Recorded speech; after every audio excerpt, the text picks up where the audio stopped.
আসসালামু আলাইকুম এভরিওয়ান, কেমন আছেন সবাই? আলহামদুলিল্লাহ, আমরা তো ভালো আছি। আজকে আবার একটা মজার রেসিপি নিয়ে চলে আসলাম। আজকে মাছের মাথা দিয়ে বেগুন দিয়ে রান্না করব।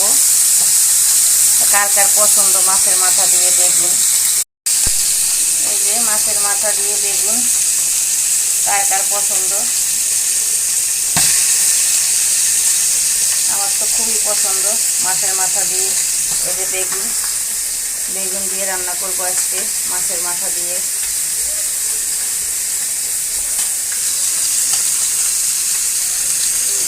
তা আপনারা সবাই ভিডিওটা দেখতে থাকুন। তাহলে চলেন কথা না বলে এখন রান্নায় চলে যাই। মাছের মাথাটাকে ভেজে নিব, তারপর বেগুন কষায় মাছের মাথা দিয়ে রান্না করব। এই যে মাছের মাথাটা ভাজা হয়ে গিয়েছে, এখন রান্নায় চলে যাব। মাছের মাথা দিয়ে বেগুনটা রান্না করার জন্য মশলাটা কষিয়ে নিচ্ছি।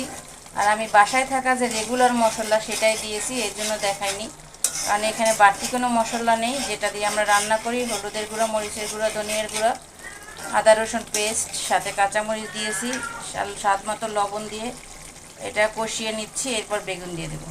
মশলাটা কষানো হয়ে গিয়েছে, এখন বেগুনটা দিয়ে দিয়েছি। আর আমি বড় বড় মাছের মাথা দিয়ে বেগুন দিয়ে রান্না করব। কার কার পছন্দ এরকম বেগুন দিয়ে মাছের মাথা দিয়ে? বেগুন দিয়ে অনেক মাছই যায়, যেমন ইলিশ মাছ, আরও বিভিন্ন রকমের মাছ। তা আমি 1 মিনিট ঢাকনা দিয়ে ডেকে বেগুনটা কষিয়ে নেব। বেশিক্ষণ ঢাকনা দিয়ে ডেকে রাখা যাবে না, তাহলে বেগুনটা গলে যাবে, খেতে ভালো লাগবে না। বিশাল বড় বড় মাছের মাথা দিয়ে বেগুন দিয়ে ঝোল। বেগুনটা কষানো হয়ে গিয়েছে, এখন মাছের মাথাগুলো দিয়ে দিয়েছি। এই যে দেখেন কত বড় বড়। এটা হলো মৃগেল মাছ। কে কে চিনেন এই মাছটা?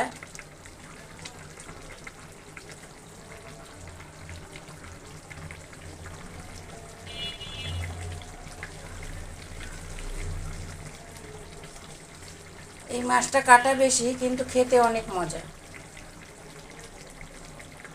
এখন 5 থেকে 10 মিনিট হয়ে গিয়েছে।